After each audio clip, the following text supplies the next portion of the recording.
Well, Rocio Evans and I would like to thank everybody so much from the bottom of our hearts for participating in this event with us. It means so much to her and myself and the family. We have people who have traveled from Peru. We've had people who have traveled from Spain. There was Oscar from Spain. People from Chicago. My grandmother came down from Mount Shasta. Watch out for her on the dance floor, by the way. And you know, I couldn't, I'd be remiss if I didn't mention one person who actually made this kind of all possible, literally. Chris Mobley. And I need him to stand up. I need him to stand up. I need him to stand up. I'll tell you the story.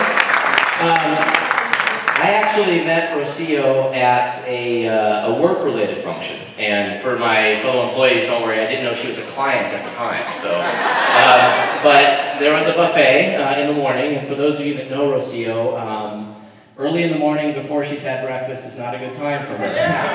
So I tried to talk to her and got absolutely nowhere. Nowhere. So that was strike one.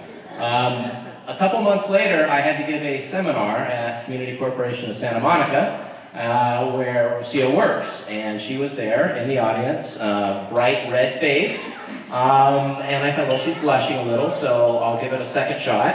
I went up to her at her office, and I thought, okay, well, I'll ask her, you know, I'm in Santa Monica, maybe she could show me a few good places to eat for lunch, hoping that she would pick up on the hint and say, okay, come on, we'll go down to the 3rd Street Promenade. No. She said, you know what, there's lots of places out there, just go out and find some. So that was strike two. So I pretty much thought it was over. And then about 3 weeks later, I got a call from Chris Mobley, who told me that, well, first of all, he asked me if I was seeing anybody. I said no. And then he told me that Rocio really liked me. And I found that hard to believe, but still, okay. You're going to say that? That's okay. And he suggested that I give her a call and that we go out. So that was the 3rd time, and with Chris's backing at the time, this was her supervisor. She really couldn't say no when I called up, so she had to go out with me. And from there on, that's how we ended up here. So, Chris gets a special treat.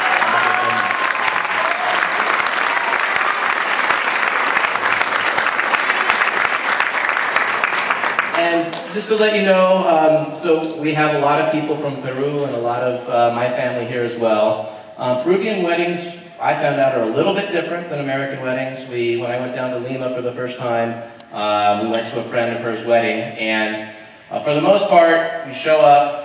As soon as you get there really are not any speeches, special dances. At least the one I went to, they eat, they drink, and they have a very good time at their wedding. So we're going to kind of try to combine the most of the two. We have the food ready. Help yourself, enjoy the food. There's an open bar outside.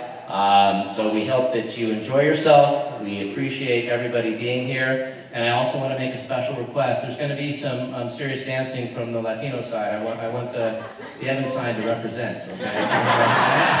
Okay. Thank you very much. Wonderful. Thank you so much, sir. That is wonderful. And we deserve that round of applause. Now, your brother came over and gave us some CDs earlier, and he was trying to explain everything in English about the CDs. And then I told him that Chris speaks perfect